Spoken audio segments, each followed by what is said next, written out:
আজকের আমাদের গল্পটি পুরোপুরি প্রাপ্তবয়স্কদের জন্য তৈরি। কোনো জাতি বা ধর্মীয় আচার ও ধারণাকে আঘাত করা আমাদের এই গল্পের উদ্দেশ্য নয়।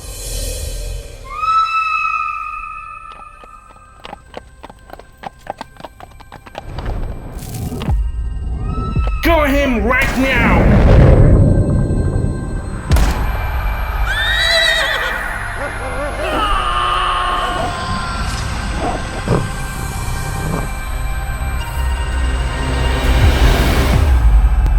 কিছু অজানা রোমাঞ্চকর সাহিত্য নিয়ে আমরা শুরু করতে চলেছি এক নতুন অধ্যায়, যেখানে থাকবে ভয়, রহস্য আর কিছু মিষ্টি প্রেমের গল্প। তাই ভালো কিছু শুনতে গেলে আপনাকে আসতেই হবে পেজ নাম্বার 7।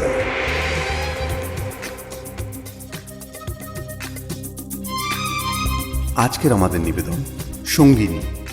গল্পটি সংগ্রহ করা হয়েছে ইতিকথা পাবলিকেশন থেকে প্রকাশিত সাহিত্যিক দেবাশিস বিশ্বাসের লেখা পৈশাচিক পাণ্ডুলিপি গ্রন্থটি থেকে। গল্প পাঠে আমি রবিন, সহযোগিতায় আছে সুধীশ এবং সমাপ্তি। শুরু হচ্ছে আজকের গল্প সঙ্গিনী। গল্পটির প্রথম পর্বে আপনারা শুনেছেন দীপ ফরেস্ট ডিপার্টমেন্টের চাকরির সূত্রে তার স্ত্রী তিতলিকে নিয়ে বাঁকুড়ায় এসে পৌঁছেছে। আর সেখানে আসা মাত্রই দীপের সাথে নানা রকম অলৌকিক ঘটনা ঘটতে শুরু করেছে। দীপের মনে হতে লাগলো তাকে কেউ প্রাণে মারতে চায়। তাই সে বাধ্য হয়ে বাড়ির চাকর বিষ্ণুদাকে সঙ্গে করে জঙ্গলের মধ্যে এক সাধু বাবার কাছে গিয়ে উপস্থিত হয়। সেই সাধু বাবা দীপকে জানায় তার স্ত্রী আর জীবিত নেই, সে এক পিশাচের সাথে সংসার করছে। কিন্তু দীপ সেটা কিছুতেই মানতে না পেরে সেখান থেকে বাড়ি ফিরে আসে। এবার আপনারা শুনবেন গল্পের পরবর্তী অংশ। শুরু হচ্ছে আজকের গল্প সঙ্গিনী।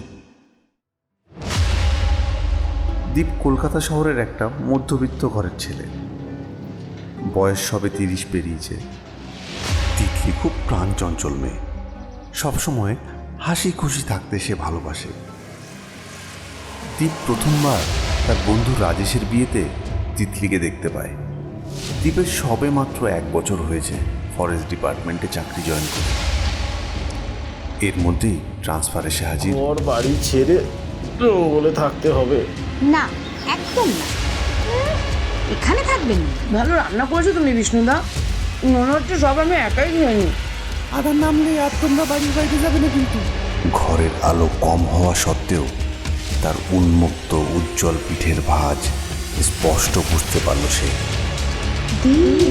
দীপ আচমকাই পেছন ফিরে চাইল। সাথে সাথে সংসার করছি, তার সাথে সহবাস করছি, এত কিভাবে সে তো ছেড়ে দেবে? যাক যাই যাক যাই যাই।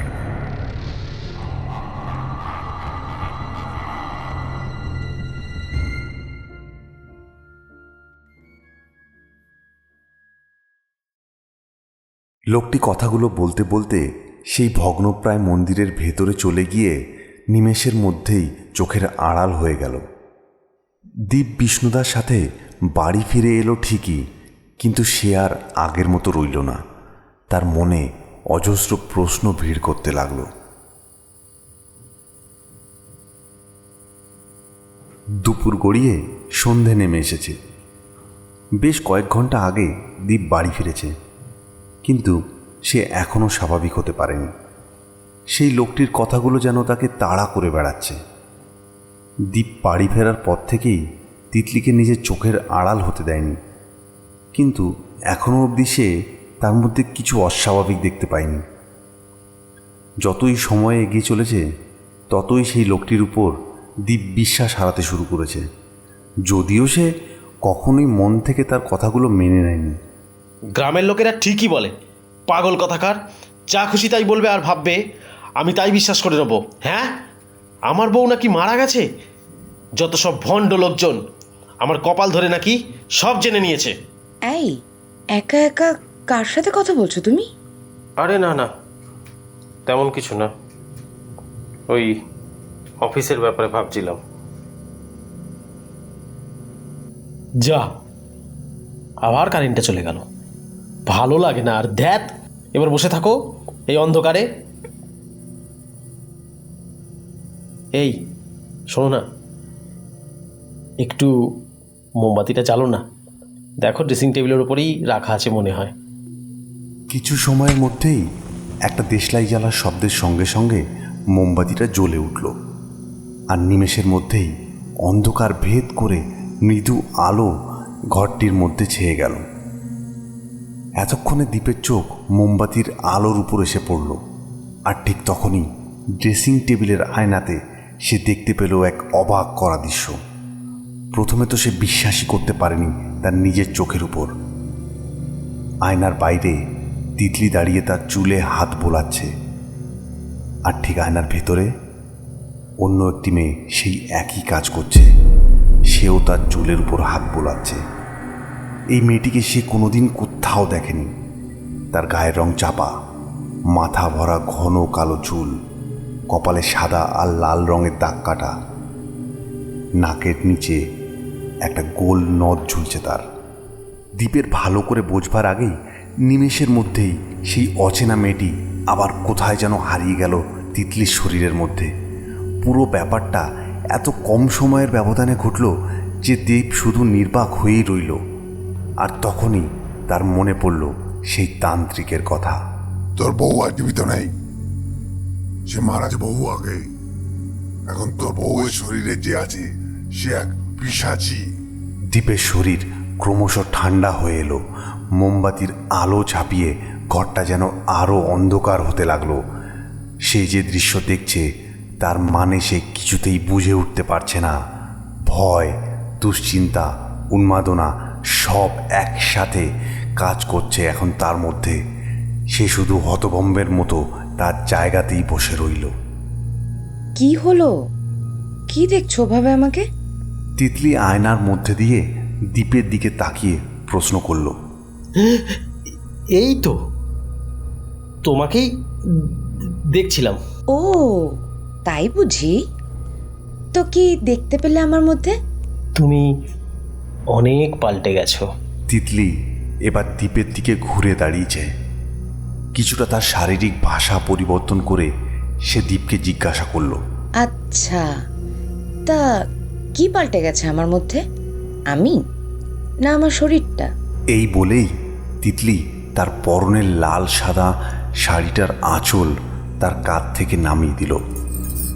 এবার সে তার সমস্ত কালো চুলগুলোকে ধরে মাথার পেছনে একটা খোপা বেঁধে নিল। দীপের দৃষ্টি এতক্ষণ অবধি তিতলির উপরেই ছিল, কিন্তু তিতলির চুলের আচরণ দেখতে গিয়ে তার চোখ আবার সেই আয়নার উপর গিয়ে পড়ল।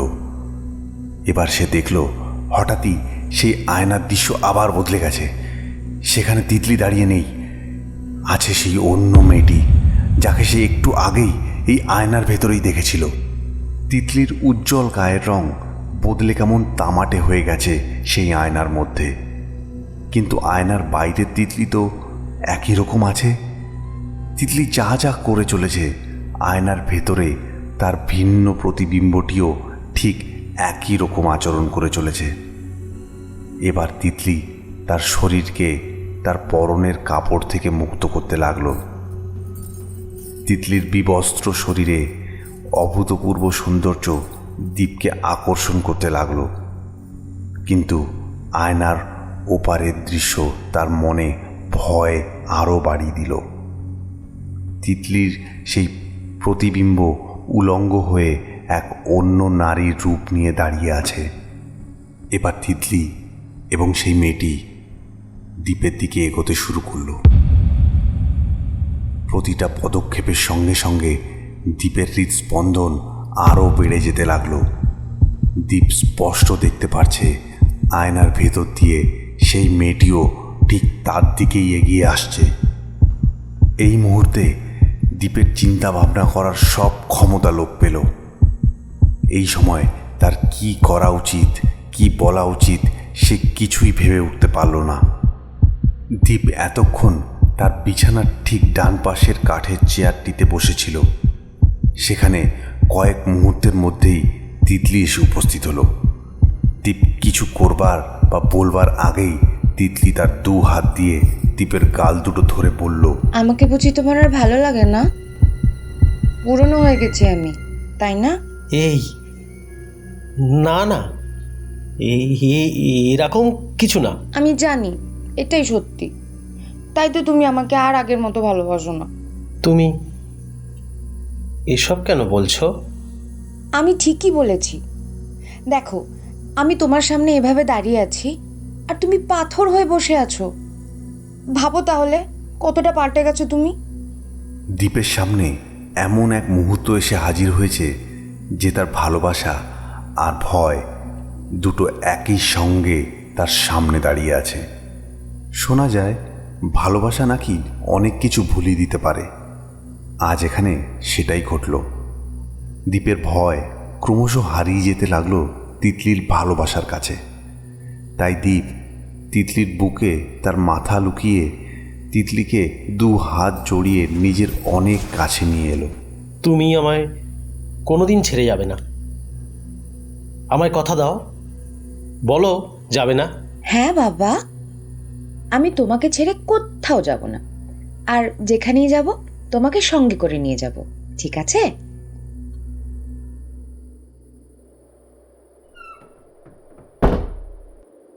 দীপের গাঢ় ঘুমটা হঠাৎ একটা শব্দে ভেঙে গেল। বাইরে জোরে হাওয়া বইছে, আর সেই হাওয়ায় জানলার পাল্লাটা বারবার আওয়াজ করছে।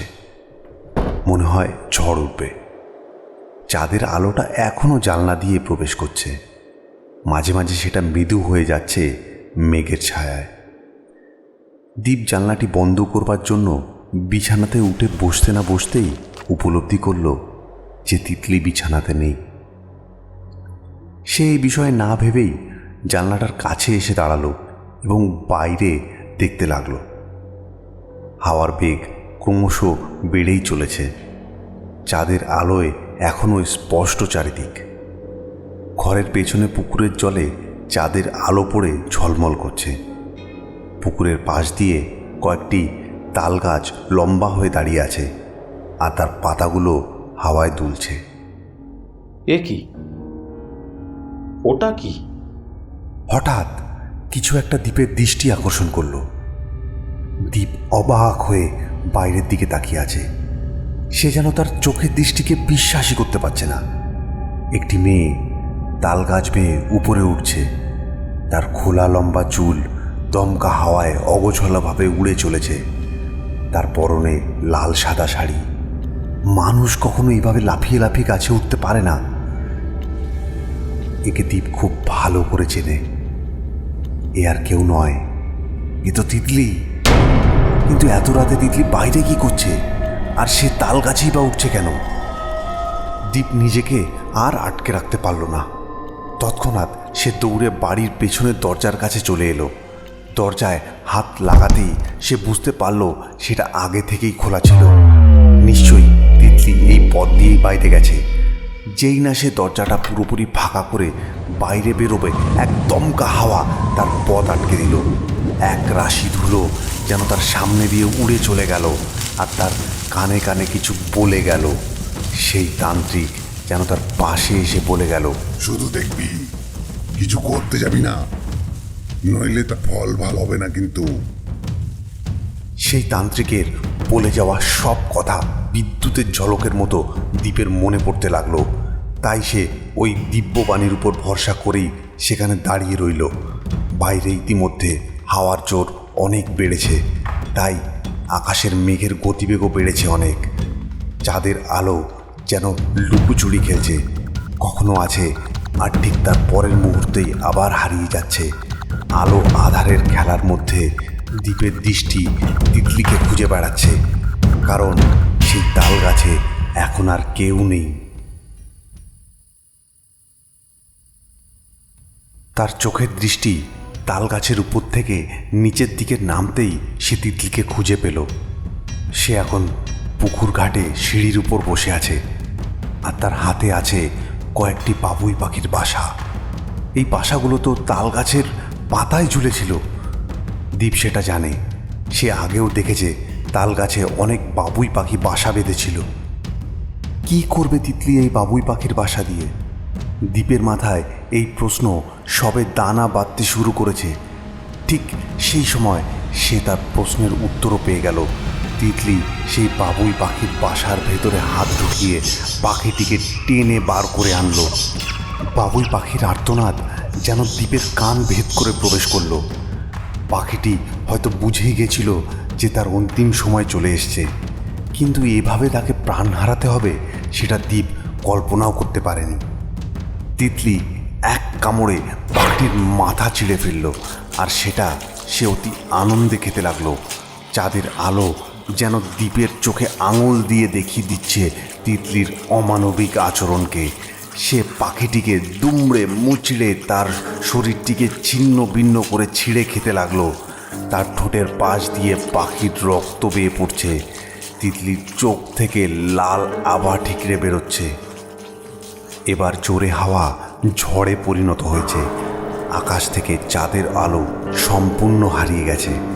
চারিদিকে হাওয়ার উন্মাদনা যেন অনেক বেড়েছে। পুকুর ধারের গাছগুলো হাওয়ার গতিবেগের সামনে তাদের মাথা নত করে দিয়েছে, আর তার মধ্যেই তিতলি তার হত্যালীলা বজায় রেখেছে। দ্বীপ এবার ভয় পেতে শুরু করেছে, কারণ যে তিতলিকে সে চেনে সে কখনোই এরকম করতে পারে না। এবার সে মানতে বাধ্য হচ্ছে সেই তান্ত্রিকের কথা। ঝোড়ো হাওয়া থেকে রক্ষা পাওয়ার জন্য দ্বীপ দরজার আড়ালেই দাঁড়িয়েছিল। হঠাৎ সে দেখল তিতলি তার পৈশাচিক আচরণ বন্ধ করে কিছু একটা ভাবছে। সে তার নাক উঁচু করে বাতাসে গন্ধ শুকে কিছু একটা বোঝবার চেষ্টা করছে। আর আচমকাই সে দ্বীপের দিকে ঘুরে তাকালো। তার ভয়ঙ্কর লাল চোখের দৃষ্টি অন্ধকারের মধ্যেও যেন দ্বীপকে খুঁজে বার করেছে। দ্বীপকে সে দেখা মাত্রই প্রচণ্ড জোরে চিৎকার করে উঠল, আর দ্বীপের বুকে যেন একটা পাথর এসে পড়ল। সে কিছু করার আগেই তিতলি চার পায়ে ছুটতে শুরু করলো দ্বীপের দিকে। ঠিক যেমনভাবে পশুরা দৌড়ায়, তার গতিবেগ অনেক। দ্বীপের মনে হলো যেন এক মুহূর্তের মধ্যেই সে দ্বীপকে ধরে ফেলবে। দ্বীপ কি করবে বুঝতে না পেরে সামনের দরজাটা ভয়ে চেপে ধরল, আর তখনই একটা প্রচণ্ড ভারী কিছু দরজায় এসে আঘাত করলো, আর সঙ্গে সঙ্গে দ্বীপ ছিটকে পড়লো কিছুটা দূরে। কিন্তু সে হার মানল না। সঙ্গে সঙ্গে সে আবার উঠে দাঁড়িয়ে দরজাটা চেপে ধরলো, আর সেটাকে বন্ধ করে দেওয়ার জন্য চেষ্টা করতে লাগলো। কিন্তু বাইরে থেকেও দরজা খোলার প্রচণ্ড চেষ্টা চলছে। দরজাতে একের পর এক আঘাতের শব্দ হচ্ছে। মনে হচ্ছে দরজাটা এখনই ভেঙে যাবে। দ্বীপ তার শরীরের সমস্ত শক্তি দিয়ে দরজাকে চেপে ধরে সেটাকে কোনো মতে আটকে দিল। বাইরে থেকে দরজার উপর আঘাত করা এখনও কমেনি। দরজার নিচে দিয়ে শো শো শব্দ করে ঝড়ের হাওয়া ঢুকছে, আর দ্বীপ দরজায় পিঠ ঠেকিয়ে সেখানেই বসে রইল। আর তখনই একটা প্রকাণ্ড বাজ পড়ার শব্দ হলো, আর সেই শব্দে দ্বীপের কানে যেন তালা ধরে গেল। আর তার মনে হলো বাজটা যেন ঠিক তার দরজার বাইরেই এসে পড়েছে। হঠাৎই যেন সব শান্ত হয়ে গেল। শুধু হাওয়া চুপিসারে দরজার ফাঁক দিয়ে প্রবেশ করছে। সব কিছু শান্ত করে বৃষ্টি শুরু হলো। মাঝে মাঝে মেঘের ডাক আর মুষলধারে বৃষ্টির শব্দে দ্বীপের মন একটু শান্ত হয়ে এলো। দ্বীপ যে কতক্ষণ সেখানে বসেছিল সেটা তার মনে নেই।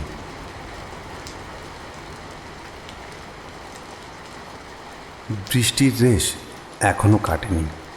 মোমবাতিটার আলো টিমটিম করে জ্বলছে, আর তার মধ্যে বিছানার এক কোণে জড়সড় হয়ে শুয়ে আছে দ্বীপ। তার চোখে মুখে ভয়ের ছাপ। সকাল হতে এখনো বেশ খানিকটা সময় বাকি। দ্বীপ অসহায় হয়ে পাথরের মতো পড়ে আছে বিছানায়।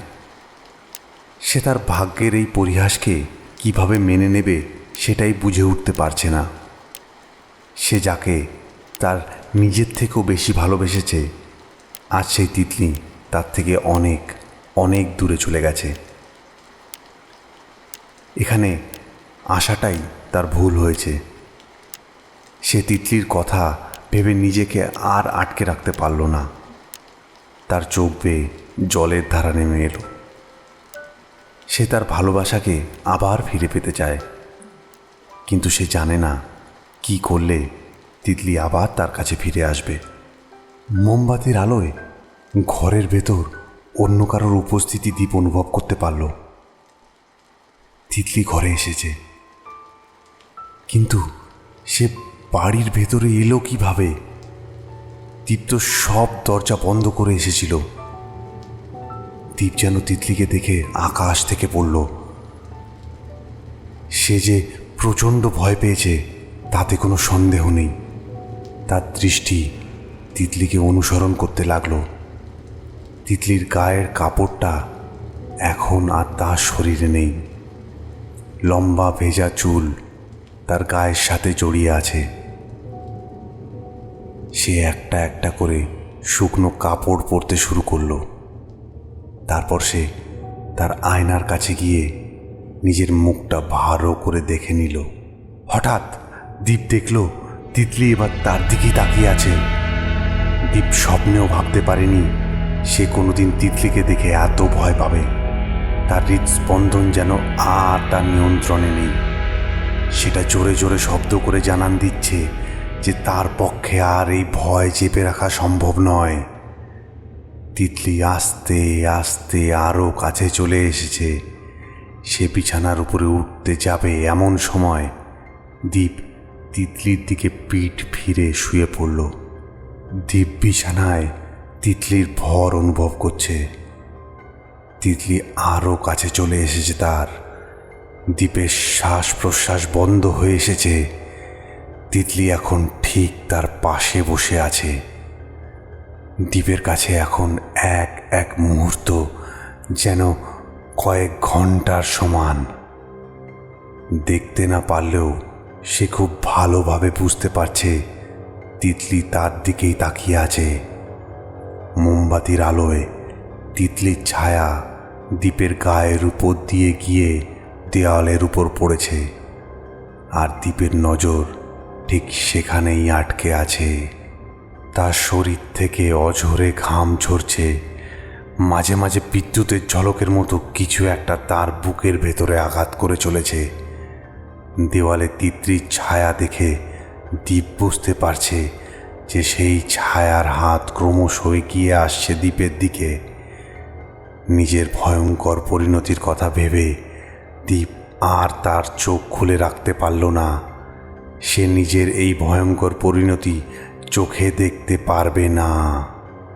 একটা বরফের মতো ঠান্ডা হাত দীপের বুকে স্পর্শ করল। তিতলির আঙুলের লম্বা নখগুলো তার চামড়া ভেদ করতে শুরু করেছে। দীপের গলা শুকিয়ে এলো। সে প্রচণ্ড জোরে চিৎকার করতে চাইল, কিন্তু তার গলা থেকে কোনো শব্দ বেরোলো না। শুধু শোনা গেল তার দম বন্ধ করা আর্তনাদ।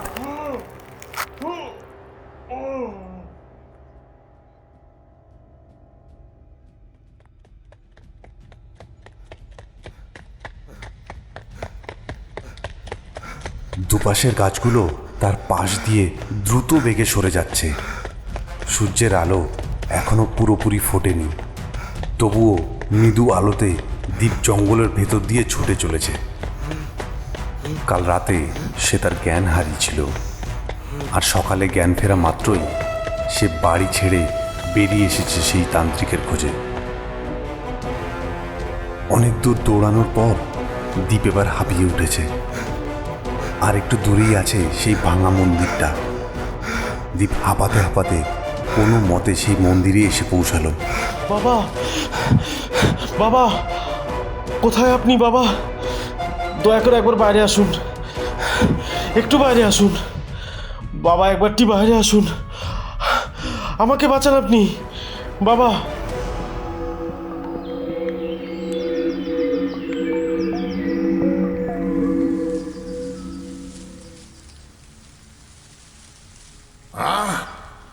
একটু শান্তিতে ঘুমাবো, তার উপায় নেই।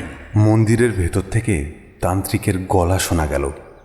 কিছু সময় পরেই তান্ত্রিক বেরিয়ে এলো। এত সকালে কি করতে এসছিস এখানে? তোকে না মানা করেছিলাম এখানে আসবি না। বাবা, বাবা, বাবা, তুমি আমাকে বাঁচাও, আমাকে ওরা মেরেই ফেলবে। আমার বউ আর আগের মতো নেই, আমি তার মধ্যে অন্য কাউকে দেখতে পাচ্ছি। এখানে উঠে বস, আমি একটু হালকা হয়ে আসি। বড্ড জ্বালাস তোরা। দীপ তার কথা মতো সেখানেই বসে রইল। তাকে বেশিক্ষণ অপেক্ষা করতে হলো না। তান্ত্রিক কিছুক্ষণের মধ্যেই আবার ফিরে এলো। বল, কি চাস তুই আমার কাছে? আমি আর এসব দেখতে চাই না, কিছু করুন যাতে আমি ওদের হাত থেকে রক্ষা পাই, আর আমার বউকে ফিরিয়ে দিন, ব্যাস, আর কিছু চাই না। আমি আর সহ্য করতে পারছি না। আমি তোকে ওদের থেকে বাঁচাতে পারি, কিন্তু তোর বউকে আর ফিরিয়ে আনতে পারবো না, কারণ সে আর বেঁচে নেই। সব কিছু কি এত সহজে জানা যায়? তার জন্য অনেক কাঠখড় পোড়াতে হয়। কি লাগবে বাবা আপনার? টাকা লাগবে? কত টাকা লাগবে বলুন? রাখ, তোর টাকা তো আছে, টাকার গরম দেখাচ্ছি যখন। যা দেখি তোরটা তোকে কি করে বাঁচায়। যা যা, চলে যায় এখান থেকে। না না বাবা, আপনি আমাকে ভুল ভেবেছেন, আমি ও কথা বলতে চাইনি, ক্ষমা করে দিন বাবা, আপনি ছাড়া আমার আর কেউ নেই বাবা। হ্যাঁ, হয়েছে হয়েছে, অনেক হয়েছে, আর আদিকে দেখাতে হবে না। জানতে চাস সবকিছু? সাহস আছে? মৃত মানুষের দ্বারা ওসব হয় না কিন্তু। হ্যাঁ হ্যাঁ হ্যাঁ পারবো, আমাকে পারতেই হবে, আমাকে জানতেই হবে সব কিছু।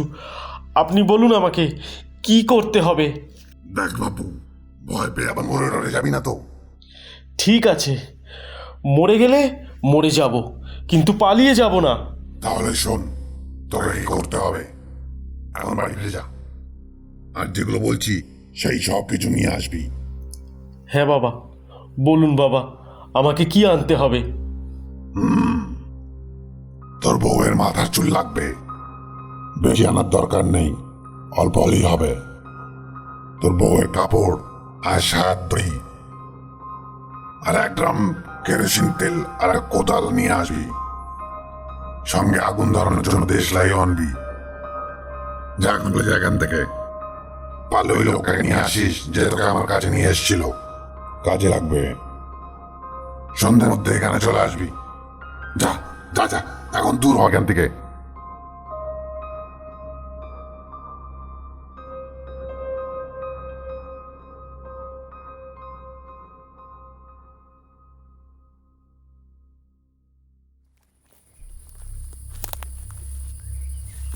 বাবু, এই কোদাল তেল এইসব দিয়ে কি হবে?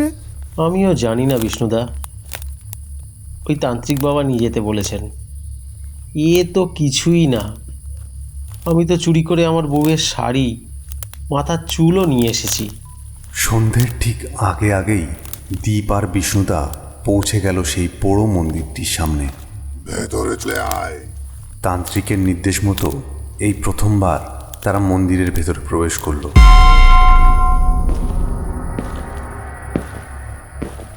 প্রথম ঘরটা ছেড়ে যেই না তারা দ্বিতীয় ঘরে প্রবেশ করল, একটা অদ্ভুত সুগন্ধ তাদের নাকে ভেসে আসলো। তারা বুঝতেই পারল না যে এই জঙ্গলে এরকম সুগন্ধ কোথা থেকে এলো। আরও কয়েক পা এগোতেই তারা দেখল মন্দিরটার পেছনের দিকে একটা বেশ বড় ঘর আছে, যেটা সামনে থেকে একেবারেই দেখা যায় না। এখানেই হয়তো তান্ত্রিক বাবা থাকেন। পুরনো দিনের বড় বড় পাথর বাঁধানো মেঝে, আর তার মধ্যে গোল করে সাদা কিছু দিয়ে গণ্ডি আঁকা। মাথার উপরের ছাদটা অর্ধেকটা ভেঙে পড়েছে। একটা বটগাছ ওই ভাঙা অংশ দিয়ে তার শাখা পোশাকা বিস্তার করেছে। দেয়ালের অবস্থাটাও খুব শোচনীয়। ঘরের ঠিক মধ্যিখানে একটা 5মুখী তারা আঁকা রয়েছে, আর তার ঠিক মাঝখানে একটা বেধি করে বড় মোমবাতি বসানো আছে। মোমবাতিটি এখনো জ্বালানো হয়নি। আর সেই তান্ত্রিক মাটিতে আঁকা তারার 5টা কোণের মধ্যে একটা কোণে বসে আছে। আয়, এখানে আয়। যা জানতে বলেছিলাম এনেছিস?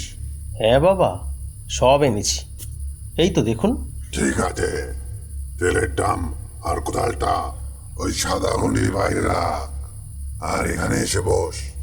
দীপ তার কথা মতো সেগুলো রেখে বাকি জিনিসগুলো তার ব্যাগ থেকে বের করে তান্ত্রিককে দিয়ে দিল এবং তারপর মাটিতে আকাশিক তারার একটি কোণে দীপ আর একটি কোণে বিষ্ণুদা বসে পড়ল।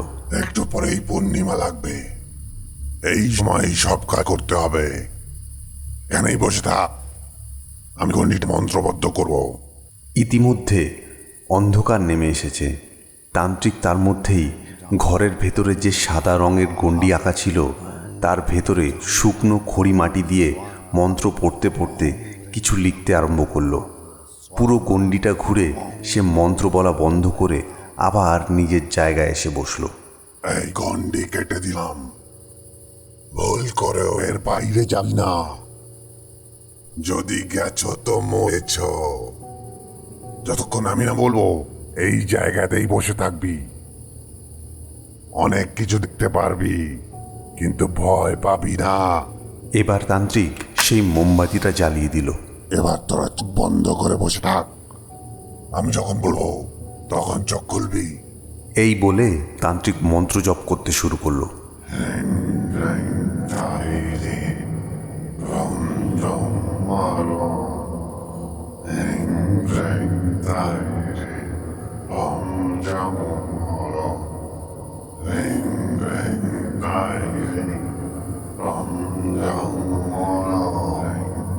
মন্ত্রের শব্দে চারিদিক গম গম করতে লাগলো।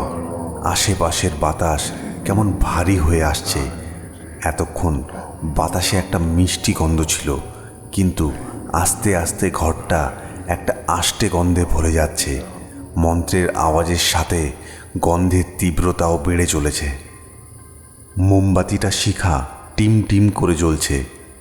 এদিকে দীপ আর বিষ্ণুদা চুপচাপ চোখ বন্ধ করে বসে আছে। বেশ খানিকক্ষণ এরকম চলার পর হঠাৎ তান্ত্রিক মন্ত্র পড়া বন্ধ করে দিল। আষ্টে পচা গন্ধে ঘরটা কেমন ভরে উঠেছে। এবার চোখ খোল তোরা। মোমবাতির শিখাটি কখন যেন নিভে গেছে। ছাদের ভাঙা অংশ দিয়ে বট গাছের ডাল ভেদ করে পূর্ণিমা চাঁদের আলো ঘরে প্রবেশ করছে। হালকা ধোঁয়া বাতাসে ভর করেছে। চোখ খোলা মাত্রই তীরের বেগে দ্বীপের বুকে ভয়ের সঞ্চার হলো। এ কি করে সম্ভব? এতক্ষণ তো এ ঘরে তারা তিনজন ছাড়া আর কেউ ছিল না, তবে এ কোথা থেকে এলো? একটি 12-14 বছরের মেয়ে তাদের সামনে শুয়ে আছে। ঘরে কোনো আলো না থাকলেও চাঁদের আলোয় দীপ স্পষ্ট দেখতে পারছে মেয়েটির চেহারা। পরনে তার একটি জামা যেটা হাঁটু অবধি লম্বা। যেইটুকু শরীর তার দেখা যাচ্ছে সেটা পুরোটাই সাদা মনে হচ্ছে। তার শরীরের চামড়া কুঁচকে গেছে। দেখে মনে হচ্ছে কেউ যেন তাকে সারাদিন জলে চুবিয়ে রেখেছিল। পুরো ঘরটা একটা পচা আষ্টে গন্ধে ভরে গেছে। মেয়েটি মেঝেতে চুপচাপ শুয়ে আছে। তার মধ্যে জীবিত থাকার কোনো লক্ষণ নেই। তাকে দেখে মৃত বলেই মনে হচ্ছে। দীপ এবং বিষ্ণুদা ভয়ে জড়সড় হয়ে আছে। কি বলবে তারা কিছুই বুঝতে পারছে না। এই মেয়েটাকে কোত্থেকে এলো এখানে? আমরা তো ঘরে তিনজনই ছিলাম। এখনই এত ভয় পেয়ে গেলে? এত ভীত তোরা, এখনো তো কিছু দেখিসনি। আর ভয় পেয়ে কোনো লাভ নেই। এই মেয়ে আর বেঁচে নেই, আজই মরেছে জল ডুবে। বাবা, তাইলে এই মেয়েটি এখানে আইলো কি করে? সব করা যায়, চোখ করার উপায় জানতে হয়। আমাদের আর বেশি সময় নেই। এই মরা মেয়েটাকে আমি বেশিক্ষণ ধরে রাখতে পারবো না। যে কাজের জন্য এনেছি সেটা শুরু করতে হবে। আমাকে বিচার প্রসব তন্ত্র শুরু করতে হবে। আমি এখানে তোর বউয়ের হাতে রাখবো। আমার ডাকের সাথে সাথে তোরাও তাকে রাখবি। এই বলে সে দীপের দেওয়া তিতলির সব জিনিস নিয়ে মৃত মেয়েটির শরীরের উপর রাখল এবং তার সঙ্গে আরও কিছু জিনিসও সেখানে রেখে দিল। এবার একটা ছুরি বার করে দ্বীপের দিকে সে এগিয়ে এলো। দে দেখি তোর বা হাত দে। দ্বীপ কিছু না বলেই তার বাঁ হাত বাড়ি দিতেই তান্ত্রিক আচমকা দ্বীপের হাতের তালু সেই ছুরি দিয়ে কেটে দিল, আর সঙ্গে সঙ্গে তার হাত থেকে রক্ত ঝরতে লাগলো। এবার লোকটি দ্বীপের হাতের রক্ত দিয়ে ছুরিটি ভালো করে রক্তাক্ত করে নিল। তারপর সে আবার মেয়েটির কাছে গিয়ে তার বুকের ঠিক মাঝখানে সেই ছুরিটি রেখে দিল। এবার আমি শুরু করবো, তোরা তৈরি হয়ে নে। এই প্রেত পরের পিছাসিনী, আমি তোকে আহ্বান করছি, শোন তুই আমার ডাক। দেখ তোকে আমি কি দিয়েছি, যে দেখ আমি তোকে তোকে দিয়েছি তোর গায়ের কাপড়, দেখ তোকে দিয়েছি তোর স্বামীর রক্ত মাখা ছুরি। আয় অন্ধকার থেকে বেরিয়ে আয়, তোকে দিয়েছি একটা খালি শরীর। আয় এই মৃত শরীরকে তুই নিজের করে নে। দেখ তোকে দিয়েছি মরা কাকে ঢোল, দিয়েছি ইঁদুরের পাঁজর, দিয়েছি মাসের আয়।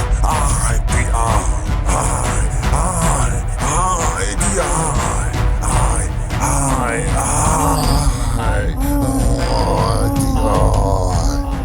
Om Om Pechustai Swaha, Tatkalpetai Swaha, Om Om Pechustai Swaha.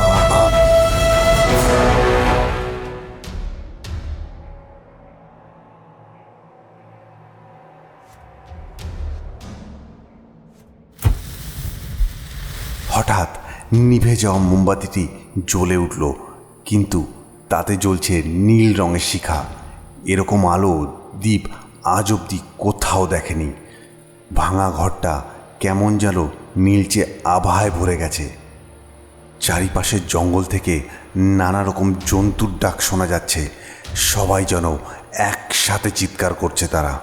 দ্বীপ এতক্ষণ খেয়াল করেনি যে কখন সেই প্রাণহীন মেয়েটির দেহ উঠে সোজা হয়ে বসেছে। চাঁদের আলো তার গালে এসে পড়ছে। কি বিভৎস তার চেহারা, রক্তহীন একটা সাদা শরীর। কেন রেখেছিস আমাকে?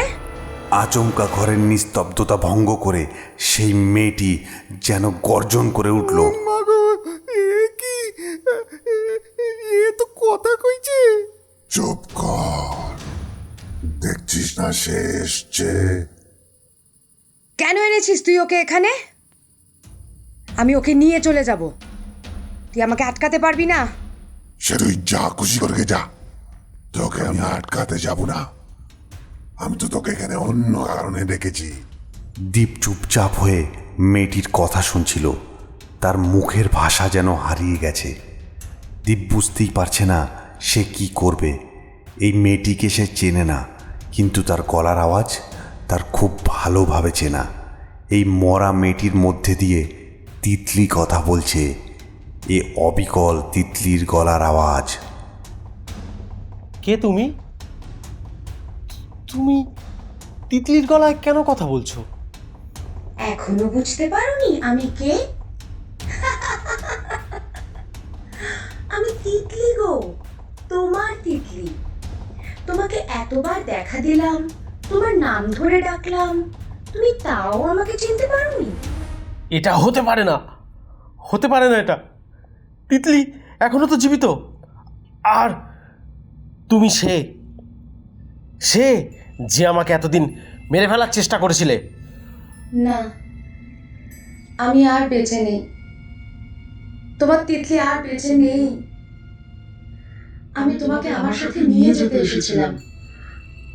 দেহ নিয়ে তো তুমি আমার সাথে যেতে পারবে না, তাই মরতে তো তোমাকে হবে আমার কাছে আসতে গেলে। ঠিক যেমন আমি আছি এখন, শরীর ছাড়া। তুমি তোমার শরীর থেকে কেন বেরিয়েছো? কেন বলো আমায়, কেন? আমি তো এমনি এমনি শরীর ছেড়ে বেরোইনি, সে মেরে ফেলেছে আমায়। কে মেরে ফেলেছে তোমায়? কাঁদিয়া মেরেছে আমাকে। ওই সাঁওতালি মেয়েটি, ওই মেরেছে। ও তোকে কেন মেরেছে সব খুলে বল। কয়েক মাস আগের কথা।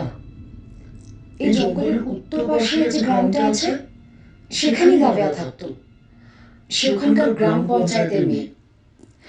গাভিয়ার বাবা তার বিয়ে ঠিক করে ফেলে পাশের গ্রামের একটি ছেলের সাথে, কিন্তু গাভিয়া এই বিয়েতে রাজি ছিল না, কারণ সে তার গ্রামের একটি অন্য ছেলেকে ভালোবাসত।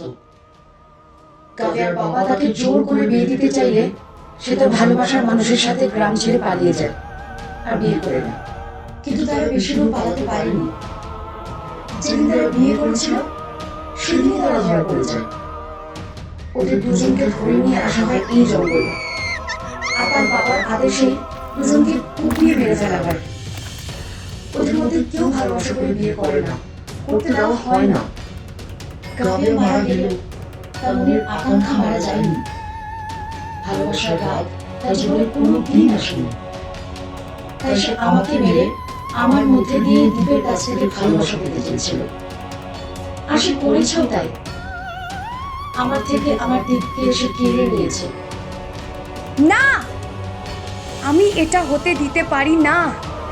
দীপ শুধু আমার, শুধু আমার। ওকে আমি আমার সাথে নিয়ে যাব। চুপ কর, ওসব পরে হবে।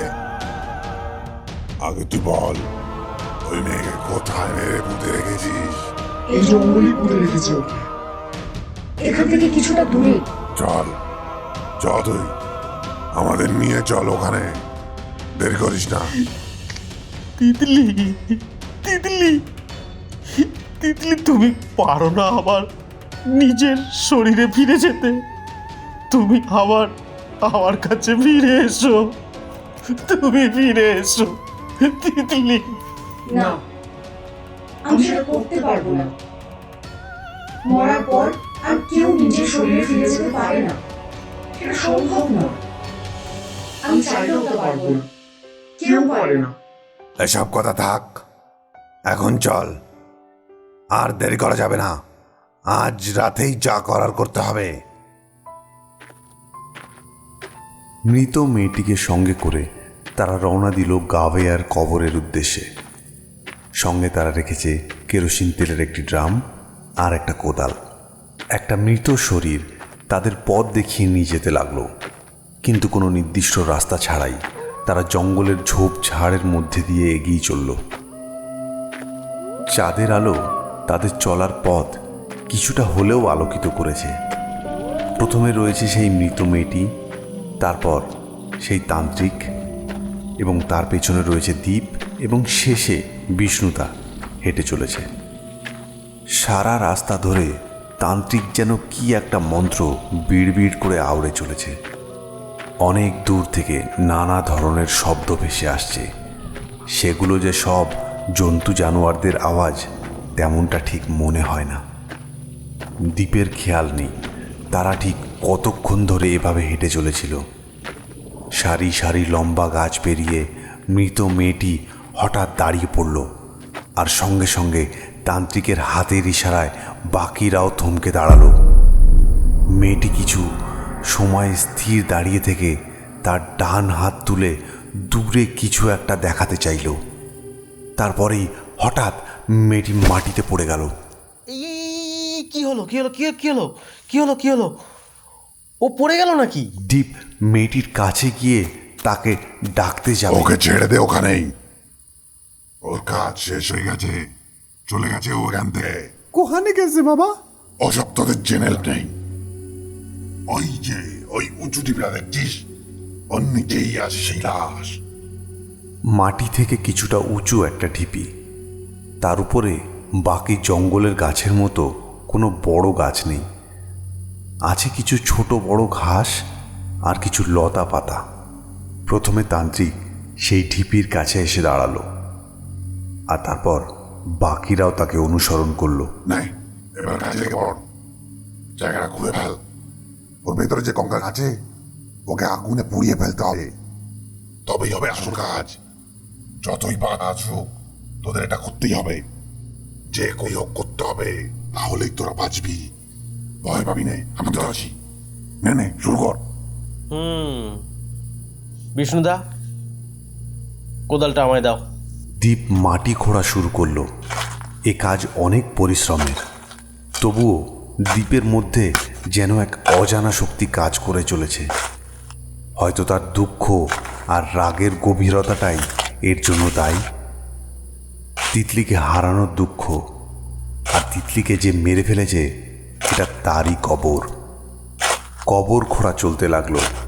কখনো দীপ আর কখনো বা বিষ্ণুদা জায়গাটিকে ক্ষত বিক্ষত করে খুঁড়তে লাগলো। আর অন্যদিকে সেই তান্ত্রিক কবর থেকে বেশ খানিকটা দূরে মাটিতে বসে তার সামনে সে একটা ছোট্ট যজ্ঞ করার জায়গা তৈরি করেছে। তান্ত্রিক তার সঙ্গে করে কিছু জিনিস নিয়ে এসেছিল, আর তার সঙ্গে কিছু কাঠ জোগাড় করে আর আশেপাশে মাটিতে পড়ে থাকা কিছু শুকনো পাতা দিয়ে সে তার মধ্যে ঘি ঢেলে আগুন ধরিয়ে দিল। তান্ত্রিকের মন্ত্র পড়ার শব্দ আর তার সাথে যজ্ঞের কাঠ পড়ার আওয়াজ দ্বীপের কানে ভেসে আসলো। দ্বীপ একবার ঘুরে সেদিকে দেখল। তারপর সে মৃত মেয়েটির দিকে নজর পড়তেই তার বুকটা একবার কেঁপে উঠল। সেই মেয়েটির দেহ সেখানে আর নেই, কোথায় যেন অদৃশ্য হয়ে গেছে। দ্বীপ যেন হঠাৎ এক অলৌকিক জগতের মধ্যে এসে পড়েছে, যেখানে সব সম্ভব। দ্বীপ আবার মাটি খুঁড়তে আরম্ভ করলো।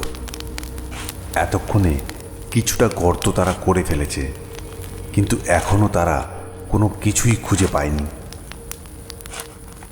বিষ্ণুদা সজোরে মাটি খুঁড়ে চলেছে, আর হঠাৎ তার কোদাল মাটিতে আঘাত করা মাত্রই একটা শব্দ হলো। বাবু দেখিছো? মনে হয় কোদালে কিছু ঠেকিছে। দাঁড়াও দাঁড়াও দাঁড়াও, দেখো তো মাটি সরিয়ে ওখানে কি আছে। দেখতেছি বাবু, দেখতেছি। বিষ্ণুদা কোদাল দিয়ে একটু মাটি সরাতেই চিৎকার করে উঠল। এ তো মানসির হাড়, কঙ্কাল বাবু, এই তো কঙ্কাল, সেই মায়েটার কঙ্কাল মনে হইতেছে। খোঁড়ো খোঁড়ো খোঁড়ো, তাড়াতাড়ি তাড়াতাড়ি বাকিটা খোঁড়ো, শুরু করো। হ্যাঁ, করতেছি বাবু, করতেছি। বিষ্ণুদা আবার মাটি খুঁড়তে শুরু করলো। কোদালের কয়েকটা কোপ মাটিতে বসাতে না বসাতেই হঠাৎ কে যেন বিষ্ণুদাকে সজোরে পেছন থেকে আঘাত করলো, আর সঙ্গে সঙ্গে বিষ্ণুদা কিছুটা দূরে ছিটকে পড়ল। হঠাৎ কি হলো তা বোঝার জন্য দ্বীপ যেই মাথা ঘুরিয়ে দেখতে যাবে, তাকেও কে যেন প্রচণ্ড জোরে ধাক্কা মারল, আর সেও কিছুটা দূরে গিয়ে ছিটকে পড়ল। দ্বীপ কিছু বোঝবার আগেই সমস্ত ব্যাপারটা এক পলকের মধ্যে ঘটে গেল। তোরা আমাকে মারতে এসেছিস? তোদের এত বড় সাহস! দ্বীপ আর বিষ্ণুদা একেবারেই প্রস্তুত ছিল না এরকম কিছুর জন্য। এই আকস্মিক আক্রমণে দুজনেই কম বেশি আঘাত পেয়েছে। দ্বীপ কোনো রকমে উঠে দাঁড়াতেই সে দেখতে পেল তিতলি এক বীভৎস মূর্তি ধারণ করেছে। এতদিন পর আমি আবার জীবন ফিরে পেয়েছি, আর তোরা আমার কবর খুঁজছিস? তোদের মৃত্যু অবধারিত।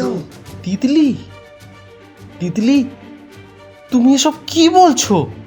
এই, আমাকে তিথি বলে রাখবি না। আমি তোর তিথি না। তোর তিথিকে আমি অনেক আগে মেরে ফেলেছি, শুধু এই শরীরটাই তার। আর এখন এখন তো আর সেটাও তার নয়। এখন সব আমার, আমার। তুই তুই আমার তিতলিকে আমার থেকে কেড়ে নিয়েছিস। তোকে আমি শরীর কিছুতেই ব্যবহার করতে দেবো না, কিছুতেই দেবো না। দ্বীপ প্রচণ্ড রেগে গিয়ে দৌড়ে তিতলির উপর ঝাঁপিয়ে পড়ল। দ্বীপ আর তিতলি দুজনেই সজোরে মাটিতে পড়ে কিছুটা গড়িয়ে নিচের দিকে নেমে এলো। উঁচু নিচু জায়গা হওয়ার জন্য তারা সজোরে এসে একটা বড় পাথরের উপর পড়ল। দ্বীপ আগেই চোট পেয়েছিল, এই দ্বিতীয় আঘাত তাকে আরও কাহিল করে দিল। দ্বীপের এই অবস্থা দেখে বিষ্ণুদা তাড়াতাড়ি সেখানে ছুটে গেল, এবং সে দেখল দ্বীপ এবং তিতলি একে অপরের উপর পড়ে আছে। বিষ্ণুদা দ্বীপের কাছে এসে তাকে টেনে তোলার চেষ্টা করতেই তিতলি বিষ্ণুদার হাত চেপে ধরল। তিতলির চোখ থেকে লাল আভা ঠিকরে বেরোচ্ছে, তার সাদা মুখের উপর কালো শিরায় রক্ত প্রবাহ দেখা যাচ্ছে, তার কালো চুল অগোছালোভাবে ছড়ানো। এ কোনো মানুষের চেহারা হতে পারে না। এবার তিতলি এক টানে বিষ্ণুদাকে সরিয়ে দেওয়ার চেষ্টা করলো, কিন্তু দীপ তার হাত চেপে ধরে তার এই চেষ্টাকে ব্যর্থ করে দিল। এখন একদিকে দীপ আর একদিকে বিষ্ণুদা তিতলিকে মাটিতে চেপে ধরে রেখেছে। তিতলিকে ধরে রাখা তাদের দুজনের পক্ষে সম্ভবপর হচ্ছিল না, কারণ তিতলির মধ্যে এক অশরীরী শক্তি কাজ করে চলেছে।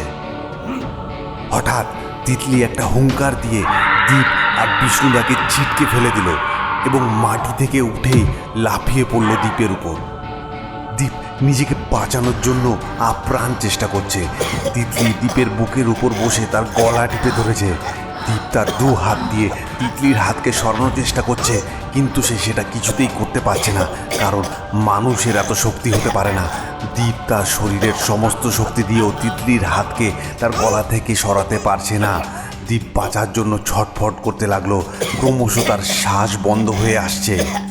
তিতলি তার হাত দীপের গলা থেকে সরিয়ে নিল। তিতলির পেছন থেকে বিষ্ণু দাদার গলায় হাত দিয়ে চেপে ধরে তাকে টেনে সরানোর চেষ্টা করলো। বিষ্ণুদার মনে হলো সে যেন 10 জন মানুষের ভার টেনে সরানোর চেষ্টা করছে। তিতলির গায়ের জোরের কাছে বিষ্ণুদার শক্তি অনেক কম মনে হচ্ছে। তিতলি খুব সহজেই তার গলা থেকে বিষ্ণুদার হাত সরিয়ে তাকে টেনে সামনে নিয়ে এলো। তারপর সে বিষ্ণুদার হাত মুচড়ে সজোরে তার বুকে আঘাত করলো, আর সঙ্গে সঙ্গে সে একটা গাছের গুড়ির উপর গিয়ে পড়ল। যন্ত্রণায় সে আর্তনাদ করতে লাগলো। দীপ কোনো রকমে সেখান থেকে উঠে পালানোর চেষ্টা করতেই তিতলি হাওয়ার বেগে তার সামনে এসে দাঁড়ালো। তিতলি এক হাত দিয়ে দীপের গলা চেপে ধরে তাকে মাটি থেকে শূন্যে তুলে ধরল।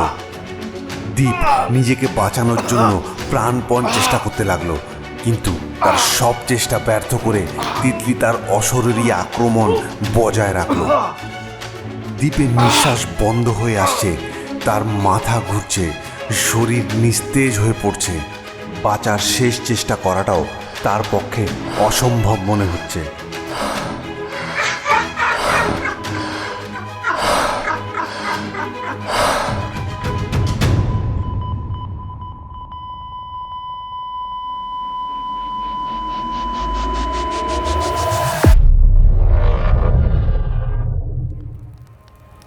একটা মোটা গাছের ডাল দিয়ে তিতলির মাথায় খুব জোরে আঘাত করেছে সেই তান্ত্রিক। একটা মেয়েকে সামলাতে পারছিস না তোরা? আমার যোগ্যতা শেষ করতে পারলাম না, আবার আমাকে বসতে হবে। এই নে, দড়ি ধর, এটা শক্ত করে বাঁধ ওকে। দীপ কোনো মতে উঠে বসলো। সে যেন একটা নতুন জীবন ফিরে পেয়েছে।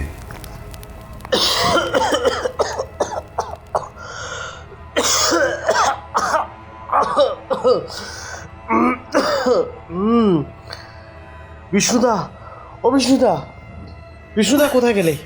বিষ্ণুদা, এই তো বাবু, আমি এখানে। পায়ে বড্ড লেগেছে বাবু। বিষ্ণুদা খোঁড়াতে খোঁড়াতে দীপের কাছে এসে দাঁড়ালো। এইরকম জিনিস আমি জীবনে দেখিনি বাবু। চলো এবার একে বেঁধে ফেলি গাছের সাথে। একবার এর জ্ঞান ফিরে এলে জানি না কি হবে। চলো চলো চলো চলো চলো। তিতলির মাথা থেকে রক্ত ঝরছে। সে মাটিতে নিষ্প্রাণ হয়ে পড়ে আছে, কিন্তু তার শ্বাস প্রশ্বাস এখনও চলছে। দীপ আর বিষ্ণুদা মিলে তিতলির হাত ধরে টানতে টানতে তাকে সামনের একটা গাছের নিচে এনে রাখলো। এই নে, বাঁধ ওকে। আর বাঁধা হয়ে গেলে বাকি কবরটা ঘুরে হাড়গুলো এক জায়গায় কর, তারপর তেল ঢেলে ওগুলোকে আগুন ধরিয়ে দিবি। আমি এখন চোখে বসবো আবার। দাও দাও দেখি দড়িটা, দাও দাও।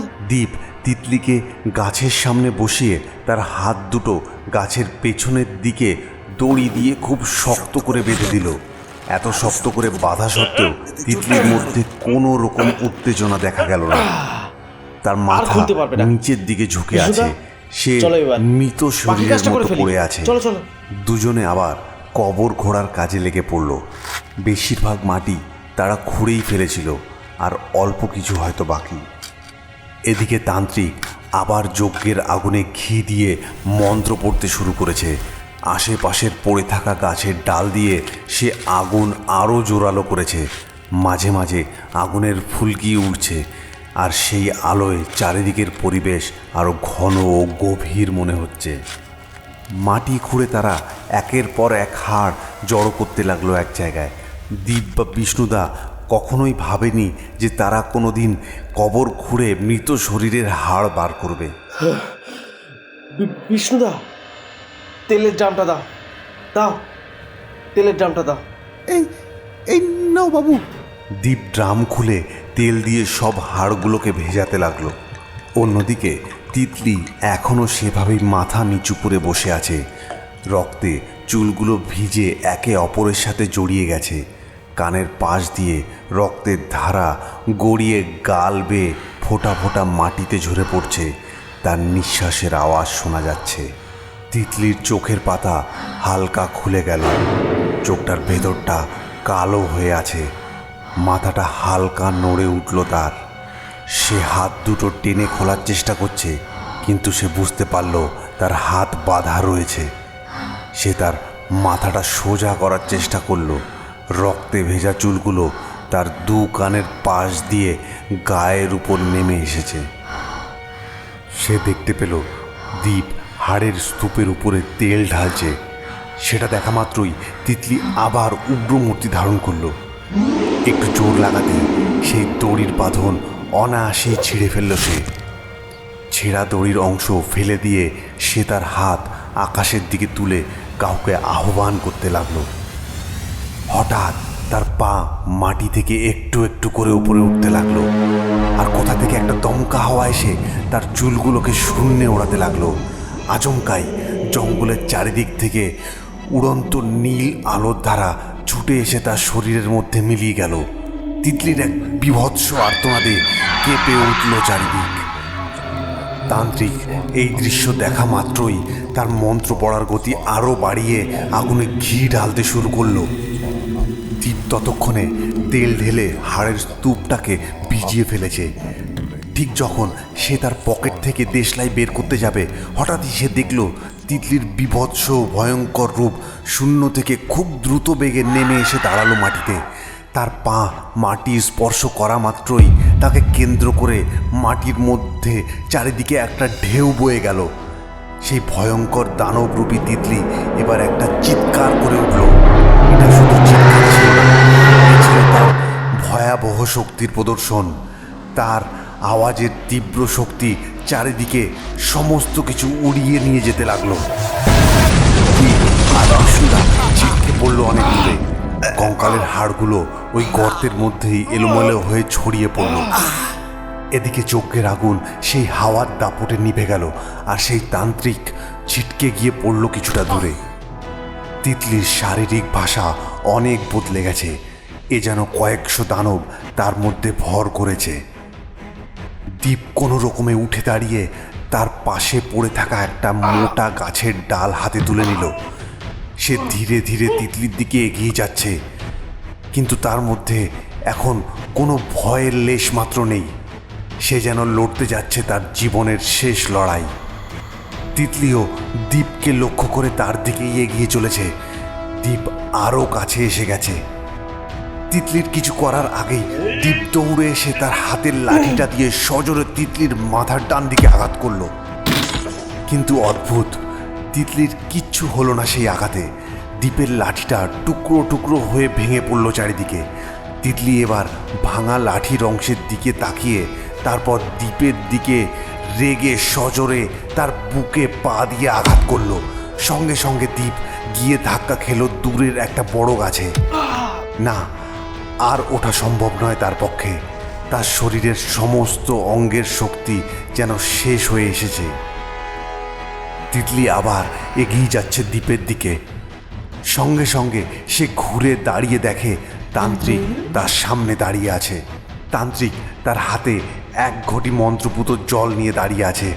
তিতলির নিজের জায়গা থেকে নড়ার আগেই তান্ত্রিক সেই মন্ত্রপুত জল তিতলির মুখে ছুঁড়ে মারল, আর সঙ্গে সঙ্গে সেই জল তিতলির মুখ পুড়িয়ে বাষ্প আকারে উড়ে গেল। তারপরও তিতলি তান্ত্রিকের দিকে এগিয়ে যাচ্ছে। তান্ত্রিক আবার সেই মন্ত্রপুত জল তার গায়ে ছিটিয়ে দিল।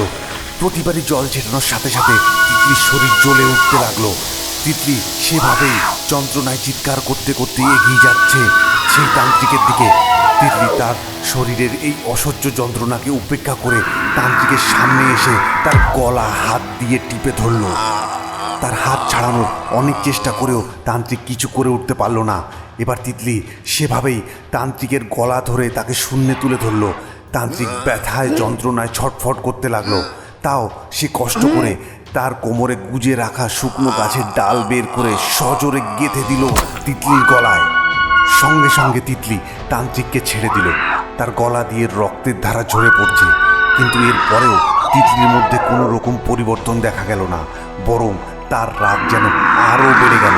সে তার হাত দিয়ে ডালটিকে টেনে বার করলো, আর সঙ্গে সঙ্গে গল গল করে রক্ত ঝরে পড়ল তার গলা দিয়ে। মাটিতে পড়ে থাকা তান্ত্রিকের মাথা ধরে তিতলি তাকে টানতে টানতে নিয়ে গেল জঙ্গলের ভেতরে। জঙ্গলের কাটা ঝোপ আর পাথরের ধাক্কায় ক্ষত বিক্ষত হয়ে গেল তান্ত্রিকের শরীর। আর তিতলি এবার সেই তান্ত্রিককে নিয়ে একটা বড় পাথরের উপর গিয়ে তাকে চেপে ধরল। তিতলি সজোরে তান্ত্রিকের মাথা ওই পাথরে চেপে ধরেছে, যেন এভাবেই সে তার মাথাটা ভেঙে চৌচির করে ফেলতে চায়। এদিকে তান্ত্রিক তার সহ্যের সীমা হারিয়ে নিজের প্রাণ ভিক্ষা চেয়ে চিৎকার করতে লাগলো, কিন্তু সেই চিৎকার তিতলিকে তার কাজ থেকে বিরত করতে পারল না। দীপ হাতে দেশলাই নিয়ে তার কাঠিতে আঘাত করে চলেছে। এই দেখে তিতলি তান্ত্রিককে ছেড়ে হাওয়ার বেগে দ্বীপের দিকে এগিয়ে গেল। ততক্ষণে দীপ দেশলাইয়ের কাঠি দিয়ে তার বাস্কের বারুদে আঘাত করে আগুন জ্বেলে দিয়েছে, আর সেই কাঠি ছুঁড়ে দিয়েছে কঙ্কালের স্তূপের দিকে। তিতলি সজোরে দৌড়ে আসছে সেই জ্বলন্ত দেশলাই কাঠিটা আটকানোর জন্য, কিন্তু তিতলির গতিবেগকে হার মানতে হলো সেই জ্বলন্ত দেশলাইয়ের বেগের কাছে। তিতলির চোখের সামনে জ্বলন্ত দেশলাই কাঠি গিয়ে পড়ল সেই হাড়ের স্তূপের উপর, আর সঙ্গে সঙ্গে দাউ দাউ করে আগুন জ্বলে উঠল। আর তৎক্ষণাৎ তিতলির শরীর ওই জ্বলন্ত আগুনের কাছে এসে পড়ে গেল মাটিতে। তিতলির শরীরের ভেতর থেকে বেরিয়ে এলো অজস্র আলোর ধারা, এবং সেগুলো গিয়ে আগুনের মধ্যে মিশে তীব্র থেকে তীব্রতর করে তুলল আগুনের শিখাকে। সঙ্গে সঙ্গে চারিদিকের পরিবেশের মধ্যে একটা আমূল পরিবর্তন ঘটতে শুরু করলো।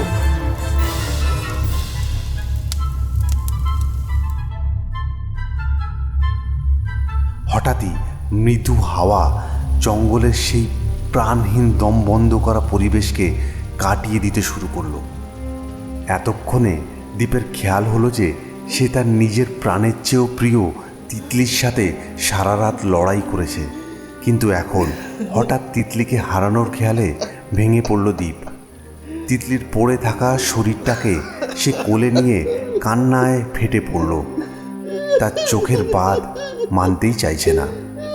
এতদিন ধরে চেপে রাখা কষ্টকে আর ধরে রাখতে পারছে না দীপ। রাতের অন্ধকার এবার বিদায় নিয়েছে। পাখির কোলাহলে ভরে উঠেছে চারিদিক। সকালের ঠান্ডা হাওয়া দীপকে মনে করিয়ে দিল যে তার সেই কঠিন যুদ্ধ এবার শেষ হয়েছে। ওঠে পার, আর কাঁদিস না। যা যাওয়ার সে তো যাবেই, তাকে ধরে না যায় না। তান্ত্রিক দীপের পাশে এসে বসল। দে দেখি তোর বাহাতটা দে। দীপ যথারীতি তার হাতটা বাড়িয়ে দিল তান্ত্রিকের দিকে। তোর হাতে এই তাবিজটা দিলাম, এটাকে নিজের থেকে কখনো আলাদা করি না। এটা থাকলে তোকে কোনো অশুভ শক্তি ছুঁতে পারবে না। বাবা, একটা কথার উত্তর দিবেন আমারে? বল, কি জানতে চাস? বাবা, এই যার সাথে আমরা সারা রাত প্রাণ হাতে নিয়ে যুদ্ধ করলাম, সেও তো আত্মাই ছিল। সে তো আপনারও মাতৃ ছাড়েনি, তাইলে এই মাদুলি বাবুকে কেমনে বাঁচাবে? এই কথা, তবে শোন, আমার যুদ্ধ কোন আত্মার সাথে হচ্ছিল না। সে ছিল রক্ত মাংস দিয়ে করা এক প্রেত। এদের শক্তি অনেক বেশি হয়, আর এদের উপর কোনো মাদুলি কবচ কাজ করে না। এদের প্রেতাম্বরী বলে। যদি কোনো আত্মা মানুষের খালি শরীর দখল করে তখন এটা সম্ভব হয়, কিন্তু সচরাচর এরকম হয় না। খালি শরীর পেলেও তার মধ্যে আত্মার ঢুকে সেটাকে পুরোপুরি দখল করে নেওয়া এত সহজ নয়। কাল তিথি অনেক কিছু গুণে কোনো আত্মাকে সেই কাজ করতে হয়, এরকম সুযোগ কয়েক কোটিতে একটা পাওয়া যায়। তাই এটা আমার কাছে একটা নতুন অভিজ্ঞতা ছিল। যাই হোক, এবার চল এই মৃত শরীরটাও এখানে সৎকার করে পেতে হবে।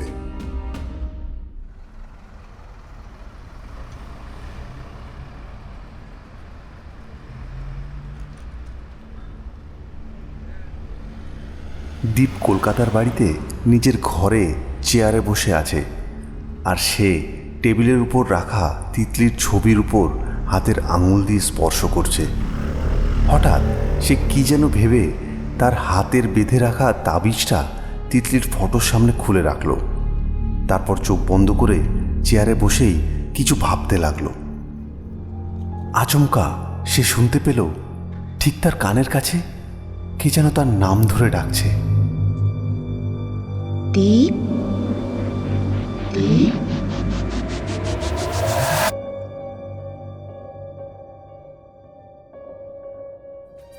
গল্পটি ভালো লেগে থাকলে আমাদের উৎসাহ দেওয়ার জন্য পেজ নাম্বার 7 চ্যানেলটি সাবস্ক্রাইব আর লাইক করতে ভুলবেন না যেন। নিজে শুনুন আর সবাইকে শোনান।